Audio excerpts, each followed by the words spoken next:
Hi everyone, I'm Annissa and this is Whale FM's workshop. I'm thrilled and utterly honored to have Florian Tappeser, animator at Genies, joining us for a 3D Animation 101 workshop where we learn about the 12 principles of animation. Florian Tappeser is an artist based in Germany and creator of the Dripperverse. He has worked on many acclaimed animations in the likes of Hotel Transylvania 3, Kafka's Doll, The Queen's Corgi, and Mall.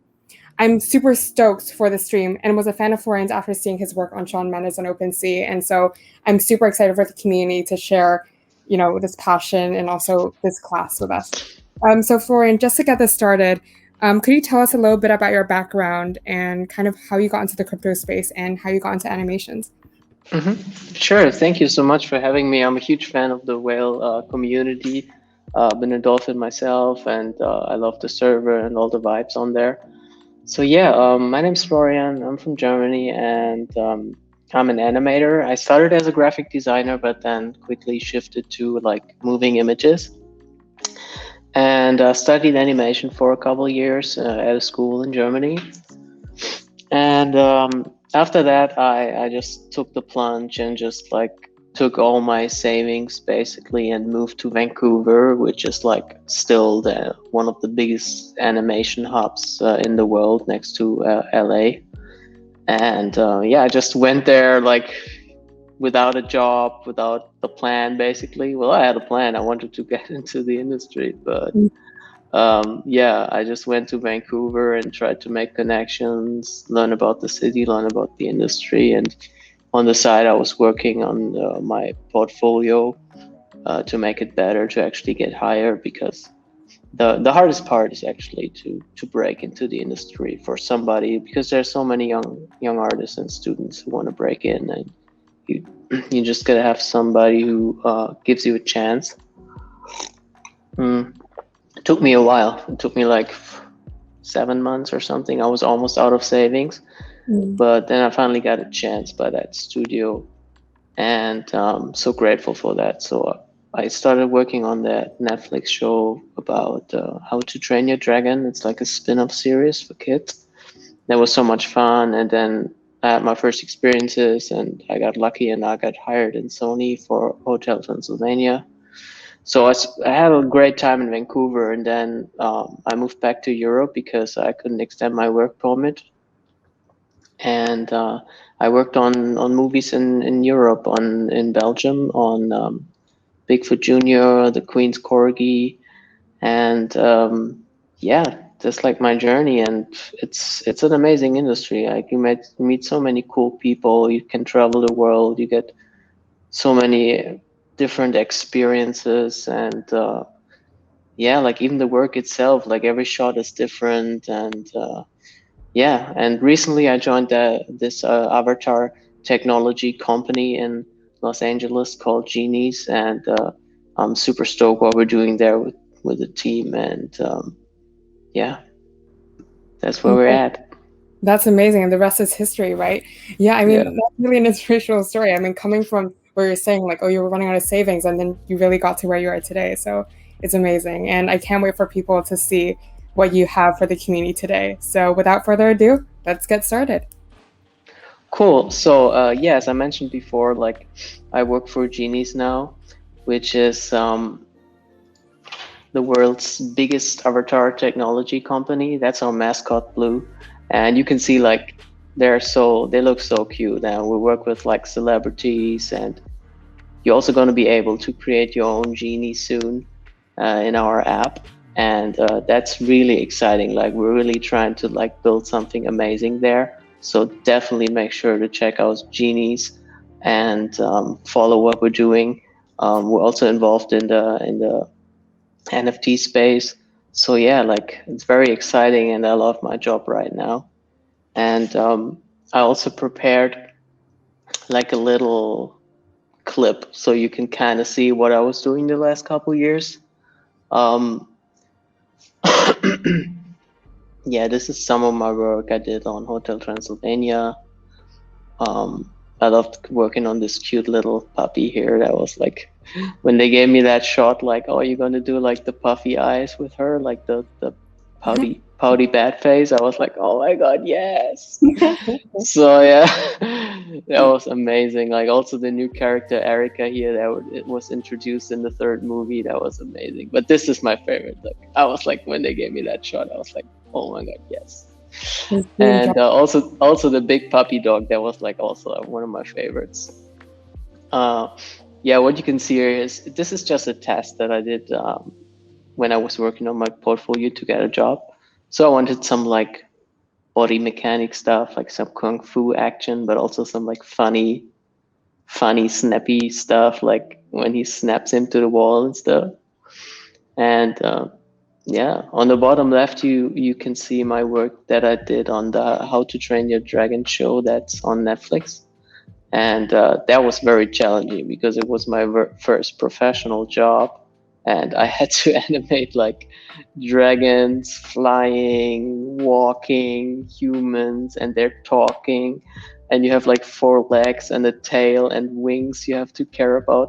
So that was like very challenging, but I learned so much on that because I was basically thrown into the cold water. Like I worked every weekend, like I didn't have any breaks, but I learned so much, like also from my coworkers and stuff. And that job actually got me here to Sony. And then when I moved back to Europe, I worked on that cute movie called The Queen's Corgi, which is like about this Corgi Rex, who's like the Queen's favorite Corgi, and his journey basically by accident he gets kicked out of the palace and then ends up in a dog shelter and then makes friends and figures out that it's more about friends and like being kind than like being the favorite dog and being snobby. So yeah, that was also challenging because dogs, like they also have 4 legs, right? And you have to like make them talk and look cute with their like it's not like animate humans where you kind of know how it moves. So yeah, that was super cool. And after that show, I worked on another movie at the same studio called Bigfoot Family, which is like the sequel to Bigfoot Junior. And I think in America and Canada, actually, you can even see it right now on Netflix. Like it's not out everywhere around the world yet, but I think in America and Canada, you can see the movie that I worked on after that one on Netflix already. It's called Bigfoot Family, and it's a super wholesome story. So like, it's great to watch it with your kids. It's like a journey of this family going to Alaska to kind of like save the environment because there's like mining companies fracking and destroying the environment. So it's a really cool like adventure story basically. So yeah, I just wanted to give you like a small little overview of my journey. And yeah, everybody who's like want to learn animation, like it's not easy, but just keep going. You're gonna get better every day, and you're gonna get there, and you're gonna get opportunities when you least expect them. And the industry is very rewarding. Like it's hard work, but you meet so many cool people from all around the world. You support each other with your coworkers, because every shot, like I have to do like the acting and the emotions. You basically have to come up with it, right? So you kind of film yourself in a room, like in front of the camera, just to nail down the idea and get the emotions across. And so it's very personal. Like every shot is very, very personal. You spend so much time on each little second of the movie that it really, really grows very, very close to your heart. So it's almost like when it's finished, like you almost cry, like because it's so, you put so much work in. And then if you sit in a cinema and you see like kids and even adults like laugh and cry over the stuff that you created basically, and it's a very, very rewarding experience. So I can encourage everybody who has like an interest in that field to pursue that career. And now that we have Netflix and Amazon Prime and all those like content networks, there's also like a lot more job opportunities for you out there, because content is king, and this content needs to be produced. So like, it's not like, if you pursue, like, it's a legit career actually. So If your parents or whatever tell you like, no, don't become an artist, you're gonna be like a starving animator. No, it's not true. You can find work, and it's an awesome career. So yeah. What do we have next? So yeah, that was just some of my work, but what I want to do in this workshop today is talk to you about the 12 principles of animation, which are kind of like the golden rules, like that help you make your animation better. And they were like, yeah, like sometimes animators wonder like, why does my animation like doesn't move the way I want it to, or why does the movement like lack energy or weight, or is there anything I can do to actually make my animation more believable and bring the emotion across to the audience? And or sometimes like they wonder like, why is it so hard for the audience to read what I want to tell in my story, in my shot? And yeah, like how can you identify those problems, those challenges that every animator struggles with? Those 12 principles here, it's squash and stretch, anticipation, staging, straight ahead, follow through. And those 12 principles really help you to make your animation better. And those two gentlemen here, those are Frank Thomas and Ollie Johnston, like two of the OG Disney animators, basically. And there was a couple more. They're called the Nine Old Men, which are basically like the OG Disney animators that figured everything out. Like when you watch, I don't know, Snow White or Bambi or Robin Hood or something, like those were the guys that actually like figured out how to create the Disney magic. Mm. So yeah, those are like the 12 principles that those guys discovered during the golden age, like in the 1930s, 1940s. And they wrote them down like later in their life, later in their career. They wrote those principles down in a book called The Illusion of Life, Disney Animation. You can just get that book. It's like you can get it as an ebook, or you can buy it in a bookstore. And they basically wrote those principles down and what they meant, and they documented it for like future generation of artists to learn from, and they shared what they like learned the hard way, basically. So yeah, I can really recommend you guys to read that book, The Illusion of Life. And I'm so happy that like me and future generations of artists could learn from it and make the craft of animation better each time. Like, and yeah, it's really beautiful to see also what's going on in the space. Like I remember a couple years back that Spider-Man movie that Sony did came out.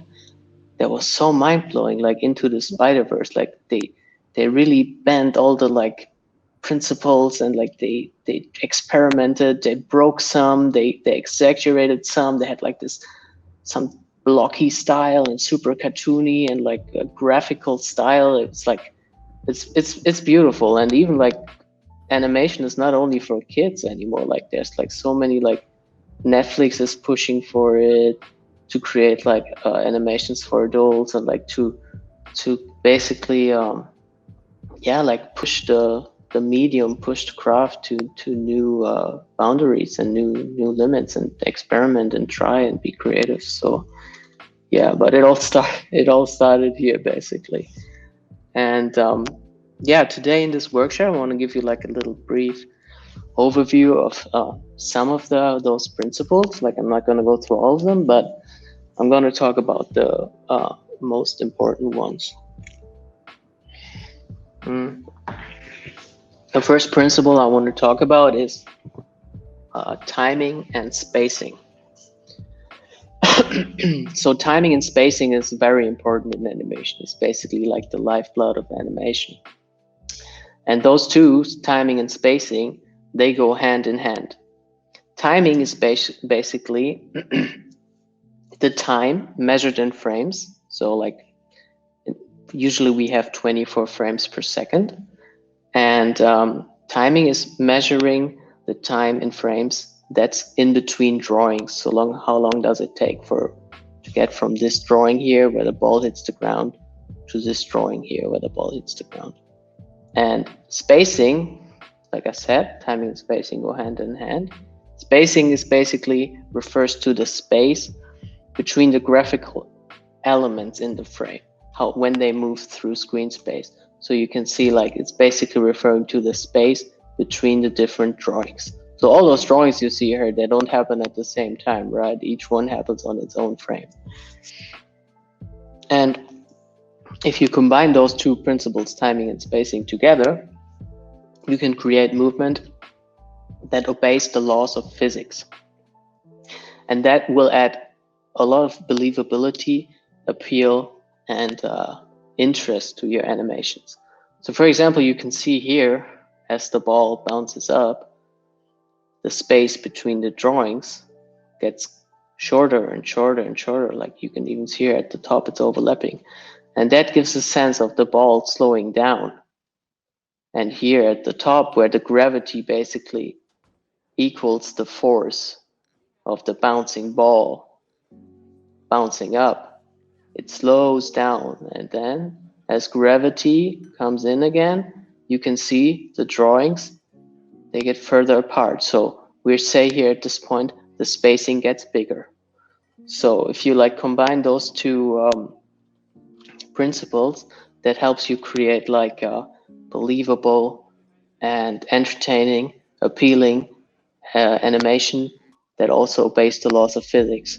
And once you master that, you can break it, right? Like we are creatively free. We are like, that's the beauty of animation. We can break the laws of physics, but it's nice to understand them first and basically master those principles to then later break them and be creative.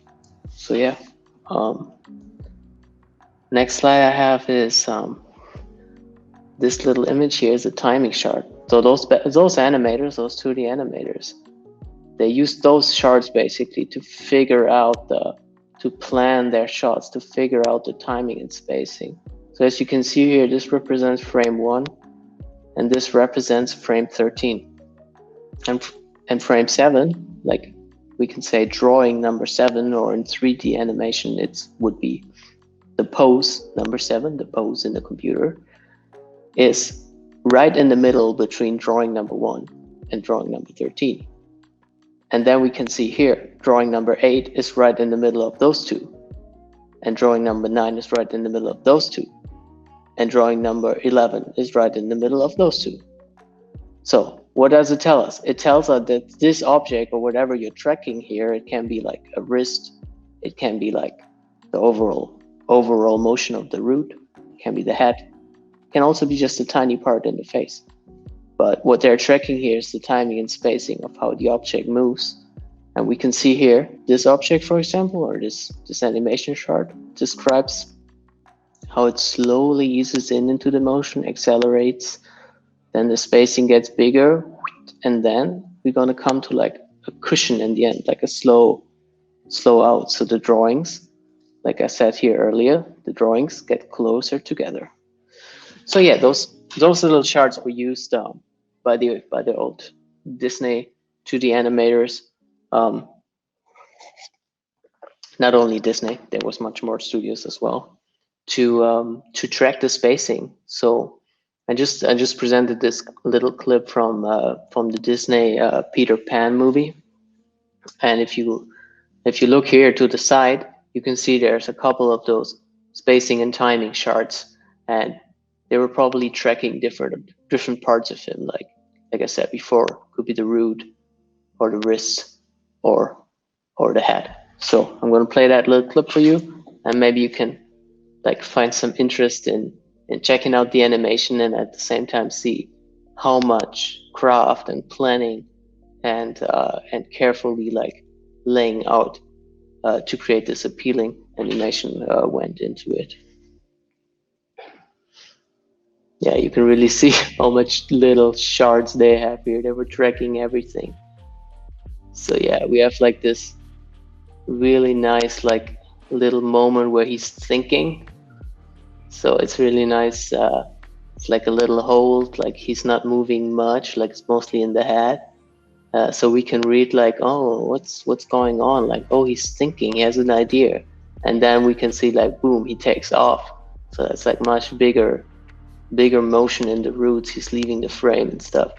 So yeah, like all those little drawings and like parts of the drawing, they were like carefully planned out because it takes a long time, right? You can't just draw whatever you want and just like go ahead, because then it's going to take forever. And those guys, they were on a schedule. Like the film had to be finished, so it was very important, and it's still very important in production when you have to actually deliver a final product, to to carefully plan out what you're doing before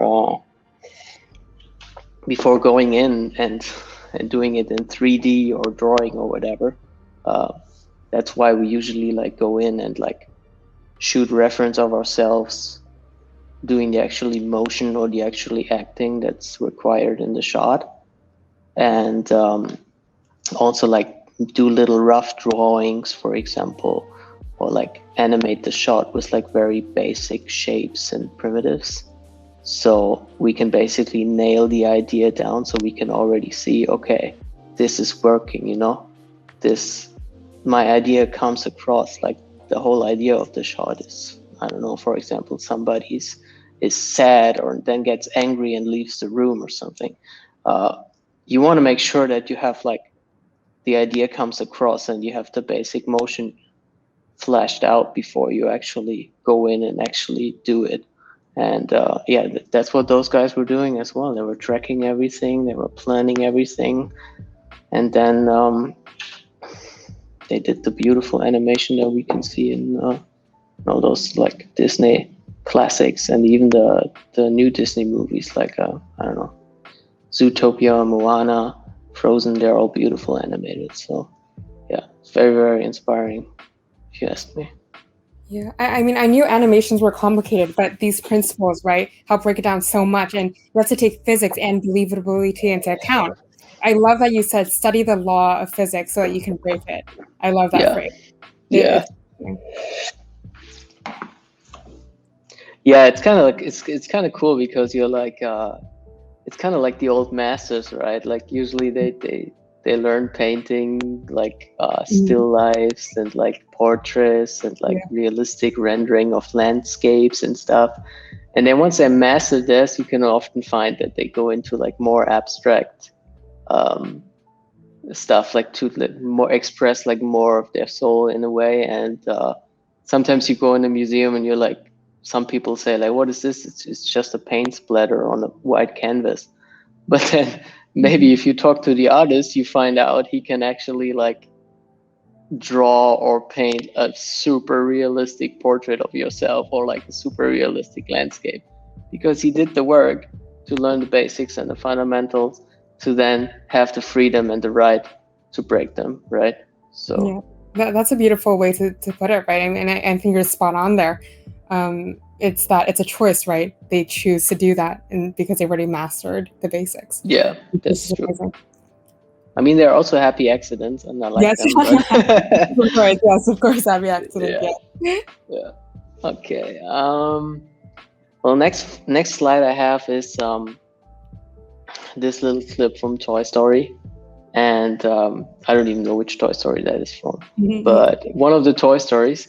Yes. And I kind of love the way the whole shot is so clear and well staged. Like it's so like it has so much comedic timing and nice staging and nice spacing, and it's very clear to read for the audience what's actually going on here.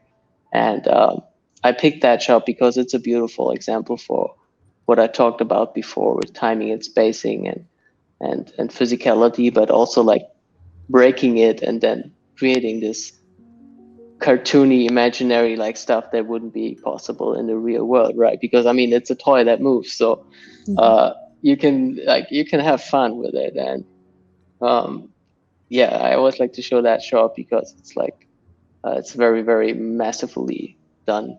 So yeah, I'm gonna play it a couple times anyway. You can find some of those like uh, principles of timing and spacing, and like having moments of fast action, contrasting moments of calmness, of slow action. So the audience has time, right?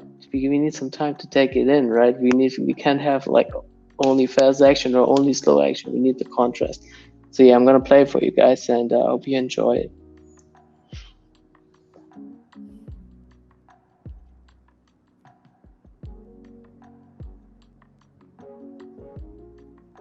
So you really see the moment when he's coming to a pause on the thing, and it's like, oh yeah, and then and then he's like slipping, and then it goes like into crazy cartoony action. So yeah, and also the timing and the spacing that you see on his legs when he's pushing the pew pew pew the toilet paper. Yes. It's like very snappy, and it's like big spacing. You have like, but still it's very clear to read, and he stretches out to get the head and stuff. So yeah, this stuff is hard, but it pays off. Like it's you craft it frame by frame, and you think about it, how you can convey the idea. And even that little moment when he's like changing expression is like, because if it would be all fast and stuff, we would never be able to see that he's like, oh yeah, I made it. And then you see his face change, like, ah, it has to be like this slow moment, right? Because the audience has to understand, like, okay, what is this emotional state, what is going on, like, and then we can go into the funny part where it's like choo, choo, choo. And then it ends with a little slow part again. So it's like this nice little balance. Animation is kind of like music. It has like a rhythm to it. So uh yeah, I kind of like to show this shot, and um because it's so well done. um Next principle I want to talk about is slow in and slow out. Sometimes they also call it easing, or easing in and easing out, or cushioning.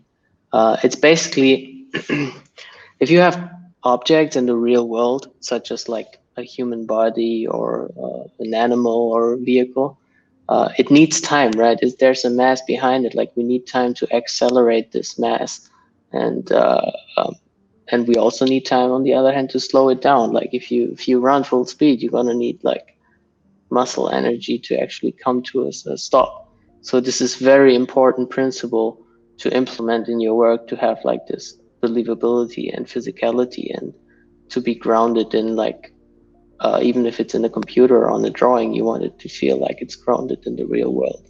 So so yeah, usually for that reason they draw more pictures at the end and at the beginning of an action to simulate this like cushioning and the slowing in and slowing out. So you can see this is speeding in, and also this adds like a lot of interest to your animation, because this pendulum that you see here, for example, if the spacing and timing would be all even, like if everything would be spaced like this, it would just go like we we very robotic and boring movement. And can't be boring, because animation is all about like being entertaining for the audience, and that's why people go to the movies, right, or watch Netflix or something, because they want to be entertained, they want to like chill for a bit. And yeah, it's very important, and this really helps, this concept really helps to add that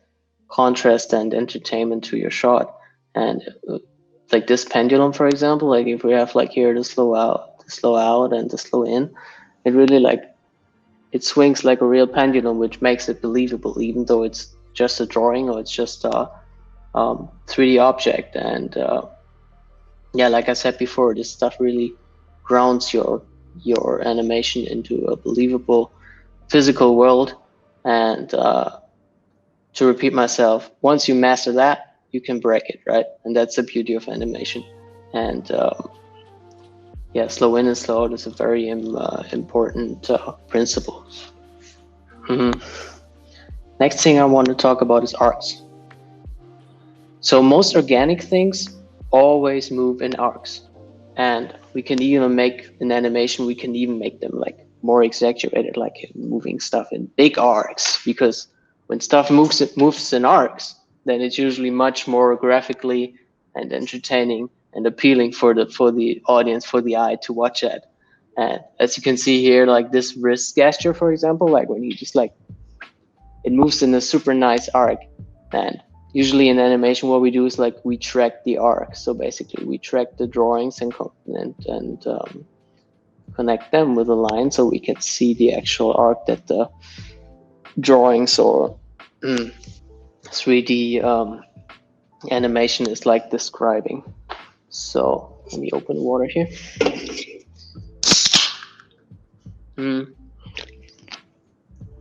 For example, this screen right drawing that you see here, the same gesture, right? The same drawings, but this one just moves in like not in an arc, just in straight lines, which makes it super robotical, super mechanical, super weird, because it's going to be like a robot. Sure, if you want to animate a robot or like a mechanical object, you can do it like this, because mechanical stuff and robotic stuff usually moves in straight lines. And but if you see like locomotion, for example, let's say like a human walk or a dancer or something, usually everything moves in arcs. Every single little thing, like the wrists. I think I have another slide. Let me check. Yeah. So for example, here we can see like drawings of a human walk, and if you track the wrists, you can see like when it's on the ground, it's going straight here. But once it leaves the ground, if you track the wrist, you can see it's describing this like beautiful tear-shaped arc. And that makes it realistic and also very beautiful to watch. Same thing for like a walk, for example, when you have a swinging arm. If you track the wrists, or if you track the elbow, for example, everything moves in this beautiful arc. So it's very important to keep that principle in mind when you animate. It makes it realistic, it makes it believable, but it also makes it beautiful and appealing and entertaining to watch. So those are all drawings, but this is like a time lapse here from an actual dancer that's dancing. And as you can see, it's not even exaggerated. Like it's really like this, like her arm moves in this beautiful arc. Like there's not a glitch. It's just a beautiful, perfect arc. And even her leg, which is straight, the leg itself is straight, but since it's rotating here from her hip, from her root, the tip of the leg, like her toes, are describing this beautiful arc as well. So yeah, you can find that stuff in all kinds of locomotion. Not only humans, animals, like a horse. If you track the feet of a horse, or whatever you track, you can find arcs everywhere. And yeah, what we usually do then to make a shot even more cool and appealing is we exaggerate those. Like sometimes Disney animators, for example, like they like to even like track the mouth corners, for example, and make them move in arcs. And then wow. Like they track everything, and then you have like this character from Frozen, for example, saying like "wow," and then you see like this his or her mouth corners are like "woo," describing this big arc. That's a little bit unrealistic because it's so exaggerated, but it's very appealing to watch. And if you look very closely, even our like mouth corners move in arcs, just tiny arcs. You can't even see them. But then in animation, we take them and make them bigger and exaggerated, and that looks really nice. So if you like ever wonder why, like if you watch Frozen, why everything looks so nice and flashy and believable, and you have like those nice, like almost characters you want to hug, that's because they track every little thing, every little finger, every little mouse corner. They go in and polish it and make it beautiful. And that's why it's so hard, and that's why it takes so much time. But that's also the magic of it. And sometimes you don't realize it when you watch it, but you realize that it gives you a good feeling and that it's a great movie and that it's a lot of work went into it, and the emotion came across and you fell in love with the characters. And that's because those animators and those artists at the studio, they spend so much time caring about every little tiny little detail, like tracking mouse corners so they move in arcs, for example. Yeah, that's crazy. I'm just thinking about being an animator, right? Even just walking on the streets, like you'd probably notice all of these sparks. Like you just can't help yourself. It's just like, wow, that movement, it's just it's these things. Like Yeah, even for physics, sure. like that makes sense. How can I make this even more exaggerated? Yeah, It's crazy. totally. Yeah. It's like you're a student of life, basically. You like everything around you, you're like observing and stuff. So animators need to be find some joy in observing stuff, and because you can get inspiration from almost everything. And the most beautiful animation is usually the one that takes inspiration from our real life. Yeah. And if you have like, yeah, sometimes in those Pixar or Disney movies, you see like ideas that are so relatable and like little moments that make you fall in love with the characters. It's because those animators, they just like, yeah, they put their heart into it, and they're kind of like actors themselves, and they put like their own life experience into their work, which makes it like very beautiful and relatable to the audience, and makes the final film like so much better. 1,000%. I think that's when you mentioned that you can really see yourself in your work.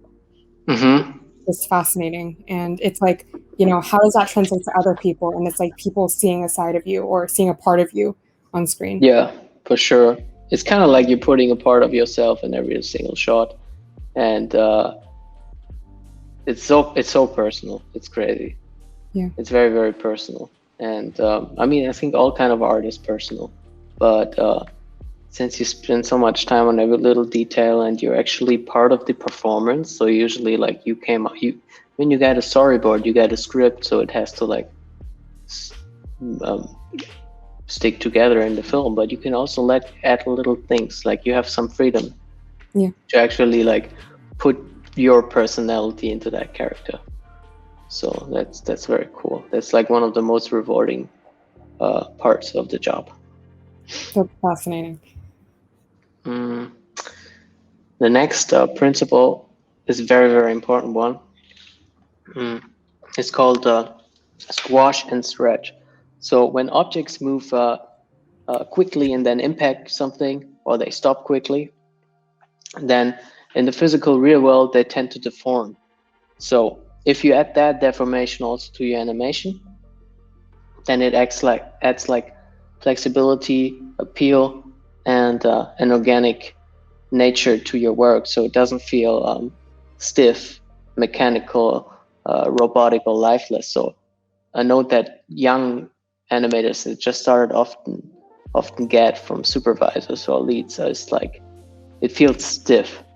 So usually it's like because they don't have enough experience yet to implement all the principles of like like making it squash, making it stretch, making it feel organic and flashy, and parts of the body overlapping and moving in different moments. So to break that stiffness, squash and stretch is like a really helpful principle. And what you can see here is like Remy from Pixar Ratatouille, and like the shot starts basically with this drawing, this pose here, where he's basically like arguing, and then he's like, "What?"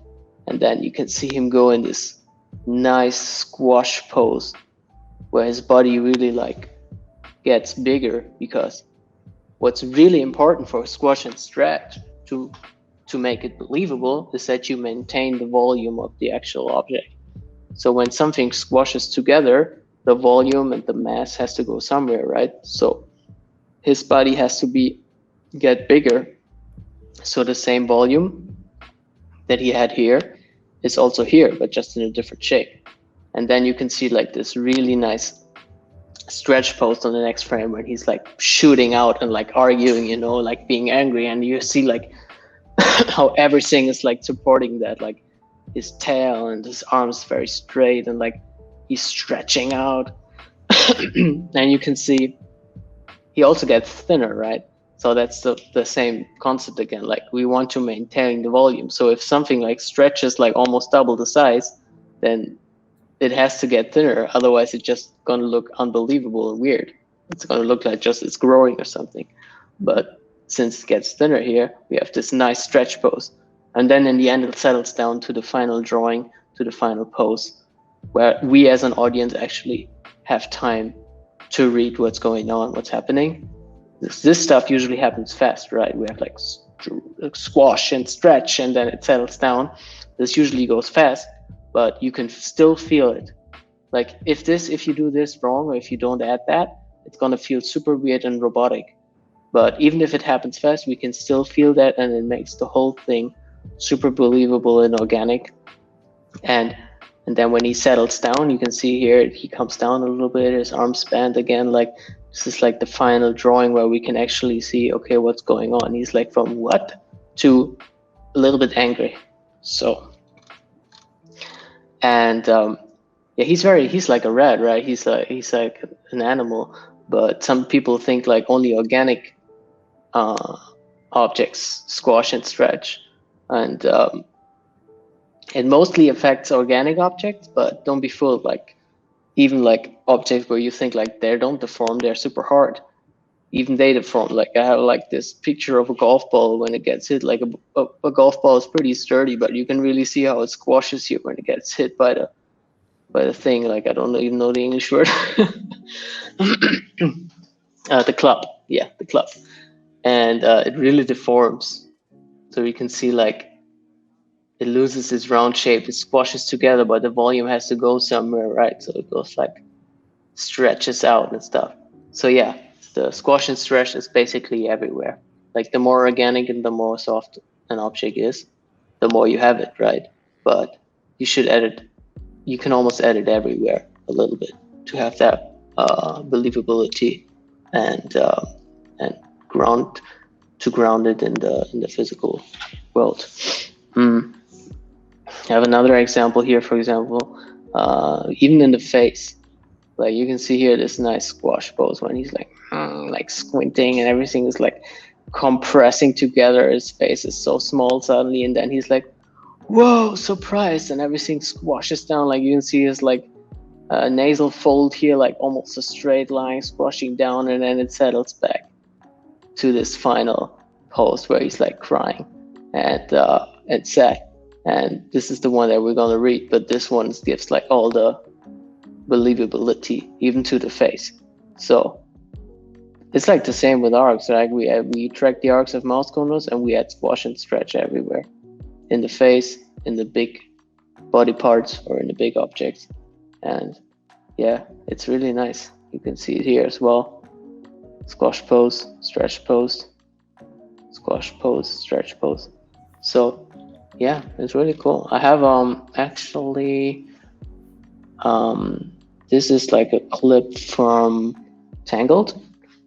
So you have like Flynn, Maximus, the horse, and I chose this frame here because you can really see the nice stretch pose. Like Maximus, like the horse, his neck is like much longer than usually. It's because it's like a nice stretch frame. We wanted to read like, wanted to feel organic and squashy. Like this stuff is happening in milliseconds, where you could feel it. And then also Flynn, like when he gets pulled, when the force gets pulled down here by Maximus grabbing his foot, his boot, and you can really see like, because his movement, like he was running in this way, so he really gets like stretched out. Look at his leg, it's much longer than it usually would be. Like his normal leg would be much shorter, but that gives like this nice feeling of like fleshiness and organicness. And yeah, this frame is a perfect example, and I'm going to show you guys the whole shot because it's full of this. So you can, it's very fast, so you might not tell, you might not be able to pick up everything, but what you can really feel, and what I promise you're going to feel, is that the whole thing feels very nice to watch, very appealing to watch, and also very flashy and believable. So you have like all those motions, like nothing feels stiff and robotic, basically. Everything feels organic, realistic, believable, yet funny, exaggerated, and entertaining. So this is basically all the principles that we talked up to this point about, combined in a beautiful way. So I'm going to show you this shot from Tangled from Disney.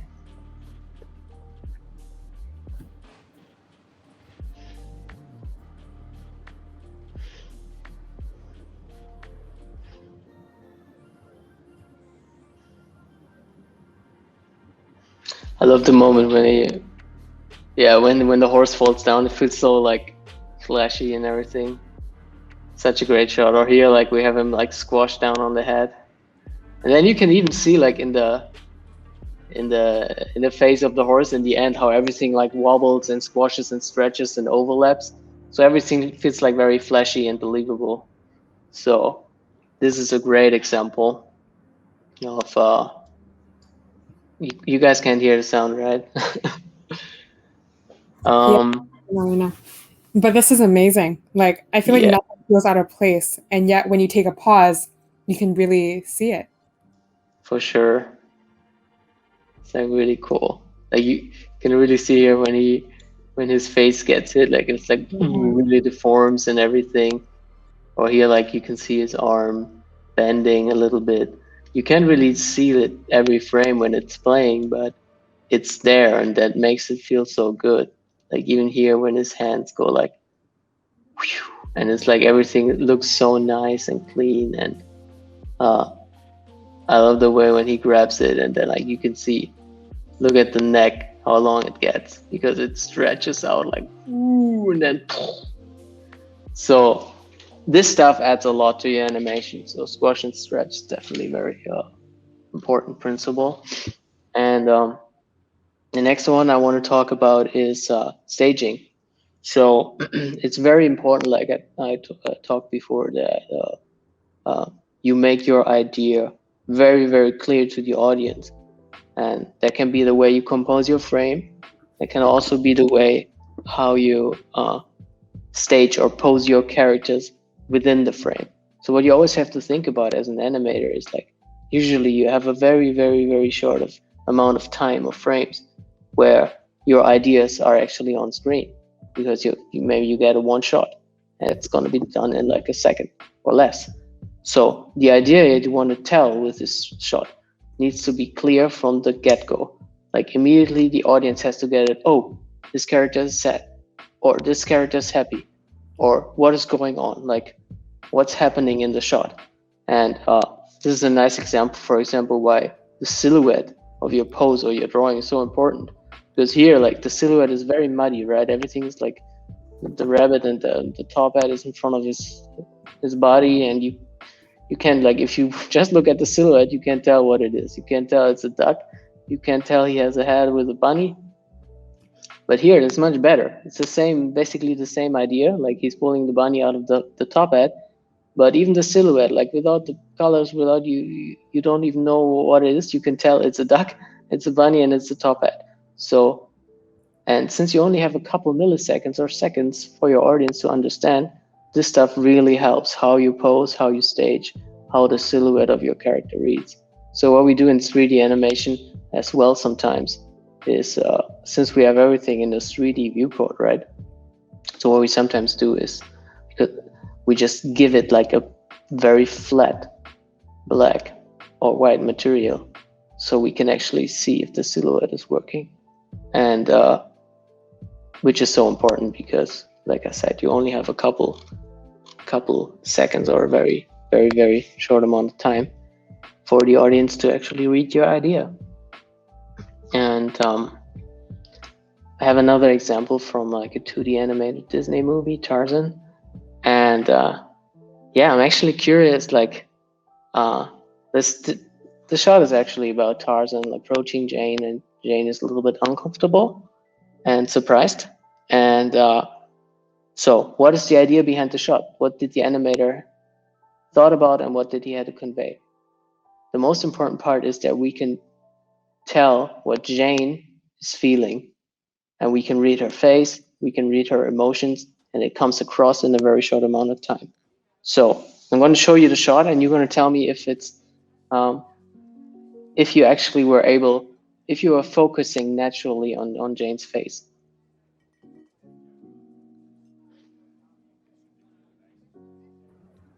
Yeah, Kind of, right?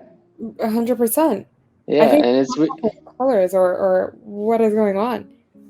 yeah, it's the colors, but it's also the whole composition and staging of the frame. So I did like a little sketch.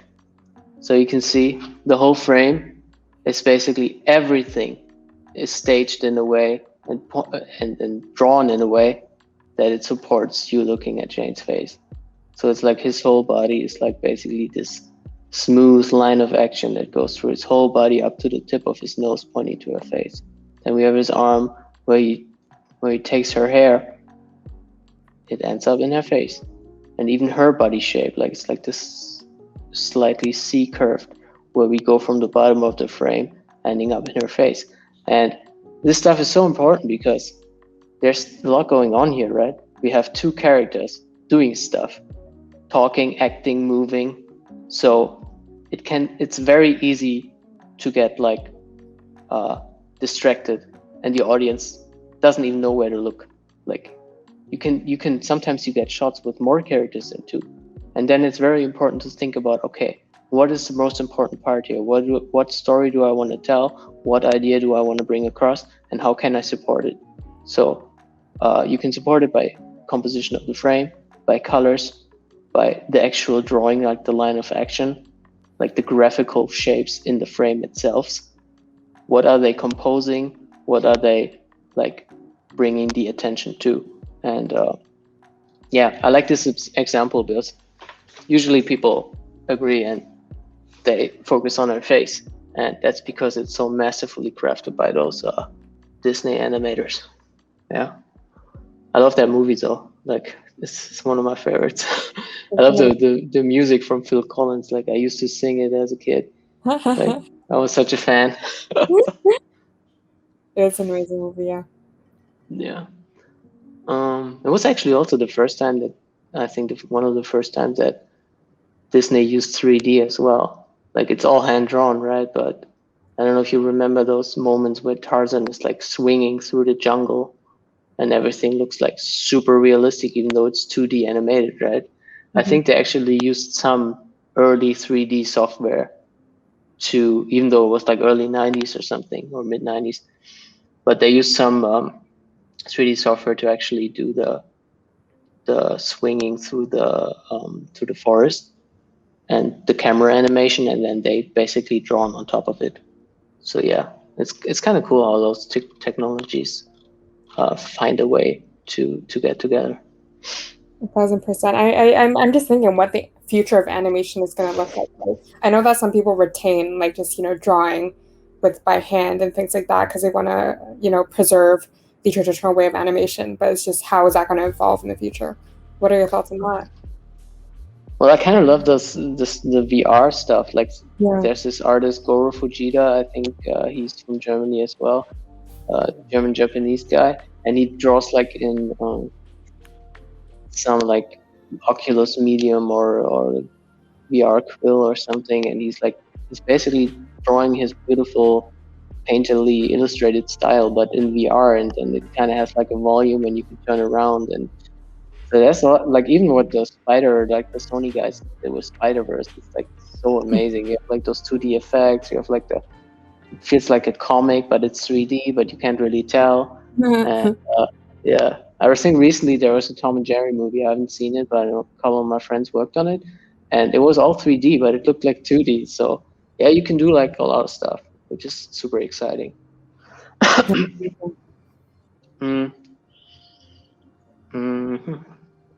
So next one I want to talk about is why do the bouncing ball. So this is the bouncing ball. It's one of the first exercises that you usually get if you go to animation school, or or if you like want to learn animation, because it tells you a lot. It's kind of the clearest way to understand and practice timing and spacing. Like I said before, you have the timing here, like when does it hit, what frames does it hit, and also the spacing between the drawings. You can study weight. You can see like, okay, this ball like could be a bowling ball, right? Could be a balloon. So depends on how you time and space the drawings, gives it weight, So if you have like, if this thing falls down in 2 drawings, that means it's heavy. It's like a bowling ball. If this thing floats down in like 20 drawings, it's almost like air. It's like a balloon. So it's kind of like, it can give you a lot of learning experience to study weight, which is one of the hardest parts to nail down in in animation. Usually when something feels wrong in an animation, it's because it lacks weight. You can tell, like, okay, this feels weird. Like, you can't feel the impact. This feels like a computer thing, or like it doesn't feel real, because you want it to feel real, you want it to be grounded in reality, and you want it to have weight and be the forces, the gravity, and us working on it. So it's also a good way to practice squash and stretch. Like when the ball hits here, like you can really see it's squashing, like the shape gets squashed down, but the volume is maintained, so it gets bigger. Or when the gravity really hits here, you can see like it deforms. It's like stretching out a little bit here before it hits the ground. So this exercise gives you a lot, and I can like really not. You shouldn't really underestimate this exercise, even if it looks simple. But it's gonna help you so much if you master this. You can use it everywhere. Even like some super complex shots where you have like a character singing or dancing or jumping or fighting or whatever. Usually what the animators do is they take a bouncing ball and they plan it out. Like they have the rhythm. Like I said, animation is like music. So they plan down the rhythm with like a simple ball. And if the ball feels right, if the ball already feels funny and entertaining, then their final shot with all the details and the characters is going to feel even better. But if something is wrong with the ball already, then you can add as much details as you want. It's not going to feel right, because you're not going to make it better by adding more details. You have to get the foundation right, and that's very important. And this exercise really helps, and using a bouncing ball to plan like a more complex shot also really helps, so you don't get distracted by all the details, by like whatever hair animation, facial animation, multiple characters. It's all distracting you in the beginning because you're gonna get the idea across.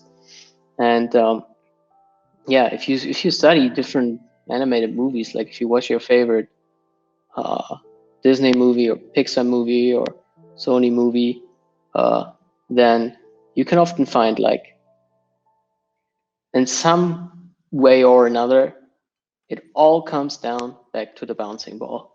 So at this point, I kind of want to like encourage everybody who want to learn animation to actually just like either find a tutorial of how to do that exercise on paper with drawing, or if you want to learn 3D animation, then you should definitely download Blender, which is like a completely free 3D software.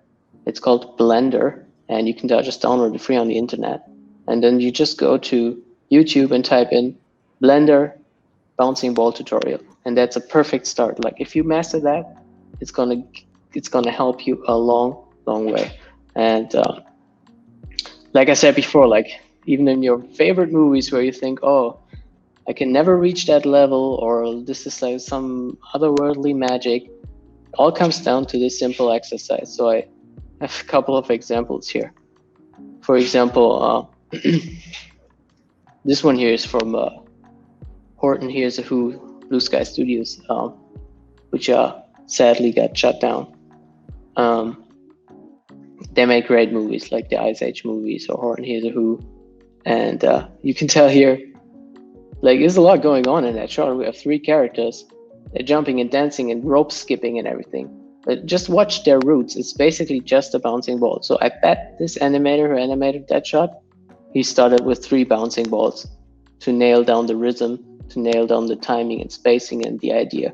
And when that was already nice and perfect and funny and entertaining, then he went in and brought in the characters. And then he animated the roots, and then he added more details like the legs and the face and everything. So yeah, enjoy it. It's basically just a bouncing ball that you can't see right away, but if you know it's there, then you can see it.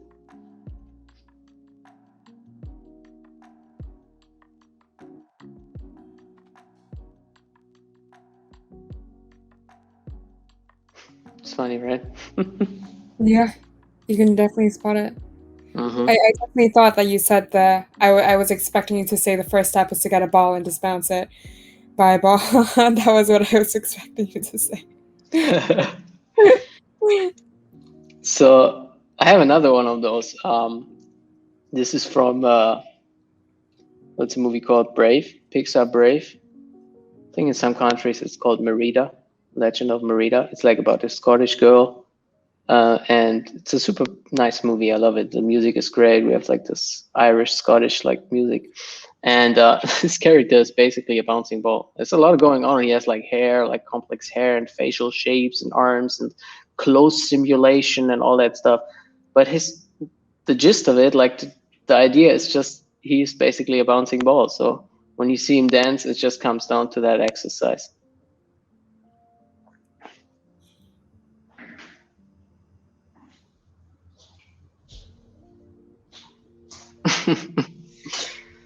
Yep. So yeah,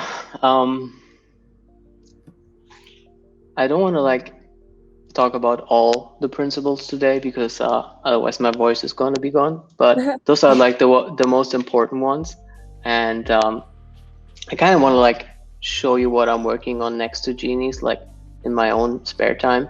Mm-hmm. So I have like a toy brand. It's called Drippies. Right now it's NFTs, so they're all on the blockchain, and yeah, you can collect them basically. I have like already 10 or 11 made, and they're all different. They're like based in like this. You have this urban vibe, like fashion and like kind of like those designer toys, but also like super cute, a little bit kawaii. And I also have like collaborations and everything. So yeah, I love them, and I'm planning a lot with them. So I want to make physical ones one day. I want to do like AR, VR filters for Snapchat, Instagram, TikTok. I want to have metaverse integration, so you might be able to walk around with them in the metaverse. I'm planning a fashion label, a record label, like lots of stuff in my mind. So I would really love, like, if you're interested in NFT collectibles or if you like the look of it, really love your support. Like, I put this link here, linktree/Drippyverse. So the Drippyverse is basically my universe where those guys live in. And yeah, I'm planning lots of stuff. Like right now it's season 1, but I have another character, like a girl character, female character. Her name is Bevel, and she's coming in season 2. And I'm planning to add to the roster of characters that I have here. And yeah, I love the Drippies, and I'm super proud of what I created, and people seem to love them too. So if you want to find more about them, just check out linktree/Drippyverse. And we also have a Discord server. So yeah, if you want to join the fam on there, it's a beautiful community. And we also have some guys from the Whale Chuck server on there. So yeah, maybe you can find some familiar faces. And yeah, that's it. Like, you can follow me on Twitter. It's Digital Flower CG. And yeah, if you have any questions, thank you for your attention, and it was awesome.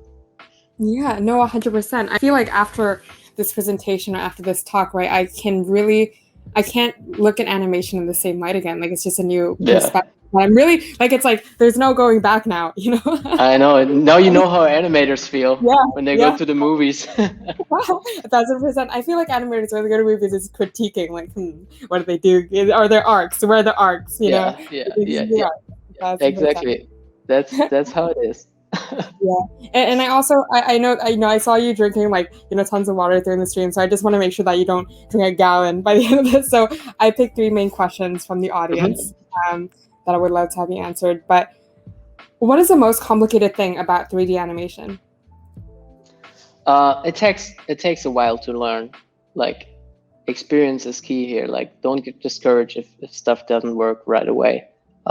It's gonna get easier, and you're gonna learn from every single step on the way. So yeah, I think the most challenging part is to get over the technical difficulties, like mastering the technical stuff. So it's just in the back of your head, and you can worry about the creative part, right? You know, like at one point, if you have enough experience, you're gonna be like, whatever director or supervisor or somebody throws at you, you can do it, and then you can get creative. But every shot is challenging, so it's not an easy career. So like, but to be honest, it's better than sitting at a desk and being super bored all day, because you have so much new stuff. Every shot is different. you're gonna keep getting challenged, and which is kind of awesome, right? We want to keep getting challenged and active. So yeah. I think that's solid advice. And I remember you mentioned the Spider-Verse as well. And we actually had one of the animators that came up that actually worked on the film. I think cool. Yeah, and so it's just going to be amazing to see more animators enter the space as well, because it's really just going to, I think the community is going to love it in the space as well. For sure, yeah. Yeah. So what inspires you when you have creative mental blocks, and how do you overcome these roadblocks? Well, it's very, very, very important to have like a work-life balance. You can't be in front of the computer all the time and just like, because you're gonna get burned out on the shot as well. You don't see the mistakes anymore. You don't see what's working. So it's very important to have like to step away, right? Do something else, take walks, hang out with friends. And then usually when you do that, if you come back to the computer, suddenly everything is more clear. It can even happen overnight. Like you can be so frustrated with a shot, and then you go out with friends, and then the next morning you get a good night of sleep, and then the next morning you look at the shot, and suddenly everything's so clear. You're like, what was I thinking yesterday? So that's very important. It's like to have a balance.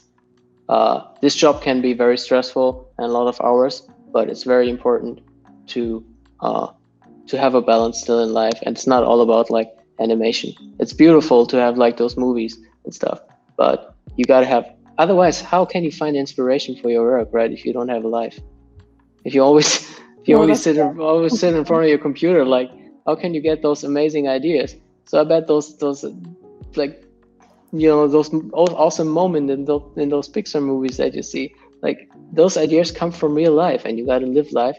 Otherwise you're not going to experience those ideas, and you cannot bring it into your art. That's fantastic advice. I don't think I've heard that one before, that you kind of have to experience life in order to get those ideas. Because a lot of people, they think, you know, I'm just going to work. But that's not how you get ideas. You know, it's not just about being hardworking. It's about thinking about new paths and coming up with ideas. Yeah. So that's amazing. Sure. Yeah.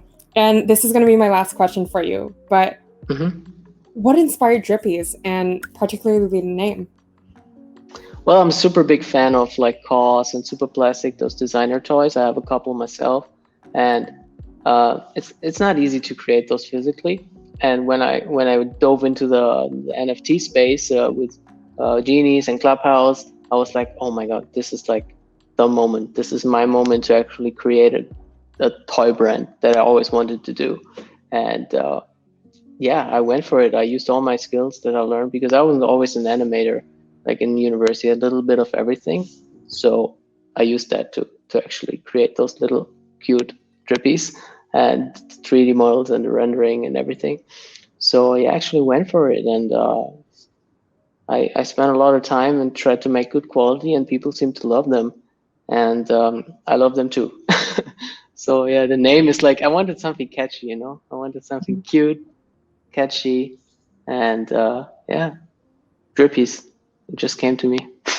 Well, you definitely got it. And I can't wait to see what you do with Drippies in the future.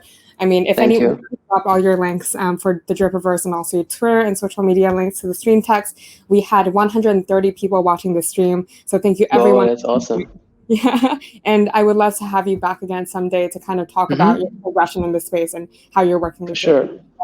Thank you so much for joining us, Florian. I had a blast. Thank you.